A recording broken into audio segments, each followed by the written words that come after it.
directamente a Fuerzas Armadas como si fuese un país que se encontrase en guerra, cuando son países que no tienen ninguna guerra, sino que tienen indignación de muchas personas respecto a los actos de corrupción emblemáticos que han ocurrido en los últimos momentos.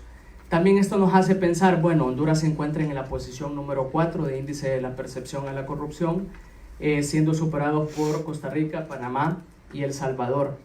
Entonces aquí vemos de que, si bien es cierto hay una misión de apoyo contra la corrupción e impunidad, nos ubicamos en unos índices bastante alarmantes en tema de corrupción, considerándose de los países más corruptos en el área centroamericana.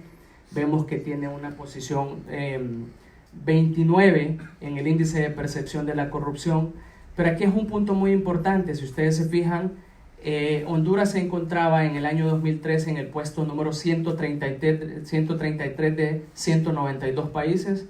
A pesar de la inversión, a pesar de los esfuerzos, en la actualidad el último índice nos ubica en la posición número 132. Entonces también esto es de reflexionar, que si nosotros retrocedemos en el tiempo nos ubicamos en la misma posición de hace 10 años. O sea, de que la inversión económica ha sido bastante falsa por parte de nuestros gobernantes, porque los resultados nos mantienen igual. De hecho, hoy nos ubicamos como los países donde más impunidad hay, porque los casos emblemáticos de corrupción no se logran judicializar por las autoridades competentes, en vista de que estos casos emblemáticos incorporan o relacionan a personas de altos perfiles políticos en nuestro país, y eso podría generar un cisma político en el país si se llegase a judicializar. Pero esa es la tarea que como sociedad civil tenemos, impulsar todas estas acciones para el fortalecimiento del Estado de Derecho. Vean, ese ha sido el comportamiento de Honduras en cuanto al puntaje. La verdad que al final de cuentas es una posición bastante preocupante, porque somos un país altamente corrupto, porque esos son los índices que finalmente se están presentando. Lógicamente, si no hay un combate a la corrupción de manera directa, vamos a observar que el índice de desarrollo humano nos ubica en la misma posición. La población hondureña, del 100%, el 67% vive en pobreza.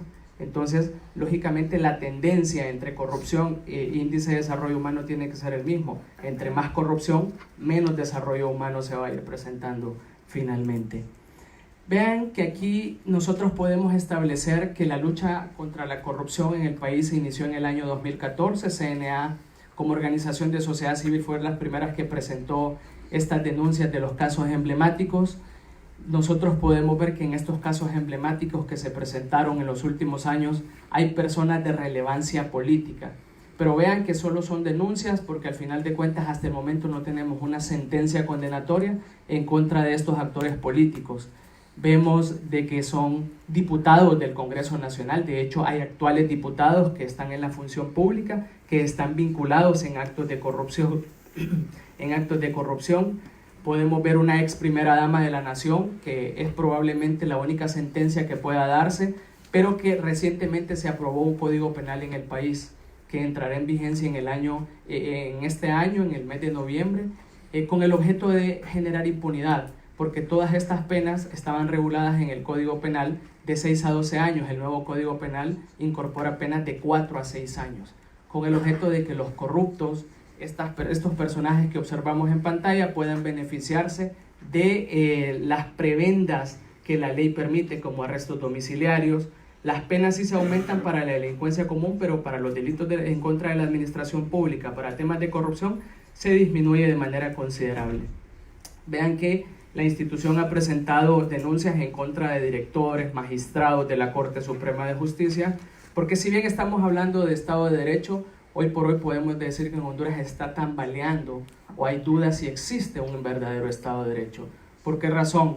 Porque uno de los principales principios en el Estado de Derecho no está funcionando. No hay un sistema de frenos y contrapesos. El presidente de la República elige el presidente del Congreso Nacional, y el presidente de la República también determina quién es el presidente de la Corte Suprema de Justicia. Entonces no hay límites en el poder, llevándonos a estados donde hay autoritarismo y autocracia de manera directa. Vean ustedes, pero nos formulamos una pregunta: ¿quiénes son los principales actores en todos estos casos emblemáticos? Son personas de actividad totalmente relevante. Entonces, el combate a la corrupción no siempre va a ser real, porque son actores políticos que finalmente tienen influencia en los diferentes sectores de la justicia y la administración pública. Son diputados del Congreso Nacional, exsecretarios de Estado, exministros, exdirectores del Instituto Hondureño de Seguridad Social, expresidentes, tenemos denunciados. Lo que nos preocupa hoy por hoy es el tema de que el narcotráfico ya llegó a las esferas de la corrupción en nuestro país, en donde tenemos vinculaciones de manera directa de familiares para actuales mandatarios y exmandatarios, pero que finalmente el país tiene una duda en el verdadero Estado de Derecho. Esa es la característica que presentan estos actores. Finalmente no sabemos si la justicia va a llegar a estos actores, pero que tenemos que impulsarlo como sociedad civil es una obligatoriedad. Hay una parte importante que nosotros tenemos que mencionar, que si bien es cierto la institucionalidad no funciona de manera concreta, pero tenemos la suscripción de una serie de convenios internacionales que nos obligan como Estado al cumplimiento para la sanción de los corruptos y el combate a la corrupción. Una convención de las Naciones Unidas contra la corrupción y una convención interamericana contra la corrupción. Debemos de exigir el cumplimiento de manera directa, de manera que los corruptos no se aprovechen del mismo. Finalmente, cierro mi participación haciendo una mención especial y una reflexión de manera directa para todos los presentes. Hoy por hoy estamos al cierre prácticamente de una misión de apoyo contra la corrupción e impunidad. Si bien es cierto, los resultados no han sido los que la sociedad hondureña ha esperado, pero por lo menos se han presentado avances sustanciales. El Estado de Honduras está jugando con los tiempos. A estas alturas debería de estar presentando las cartas de compromiso para extender el mandato de la misión.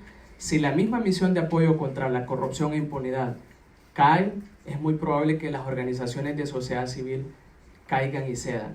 Y finalmente hemos perdido un Estado que combate la corrupción. Tienen que reflexionar, son alcances de la misma misión. Si la misión se va, el circuito anticorrupción, que son juzgados especializados que conoce casos de corrupción, se va. Lógicamente, la UFESIC, que ha dado pasos agigantados como Fiscalía Especial, no el Ministerio Público, sino que personas vinculadas a UFESIC han querido dar pasos importantes, también caería, desaparecería esto, y los casos emblemáticos de corrupción caerían finalmente y saldrían en libertad. Una ley de política limpia que promovió la misma misión también podría caerse. Los 10 casos que se han judicializado, recientemente se judicializó uno en donde vinculaban ministros con grupos de criminalidad organizada al narcotráfico, también caerían estos casos. Entonces, en la reflexión, no podemos seguir la experiencia que se ha presentado en Guatemala. El combate a la corrupción en Centroamérica es necesario, porque no solamente se roban los recursos de los nacionales, sino que también los recursos de la cooperación, y este es un mensaje que debe de quedar bastante claro. Debe de interesarnos, porque la corrupción es la generadora de la inseguridad, la migración y sobre todo el desempleo en nuestra región centroamericana. Muchas gracias.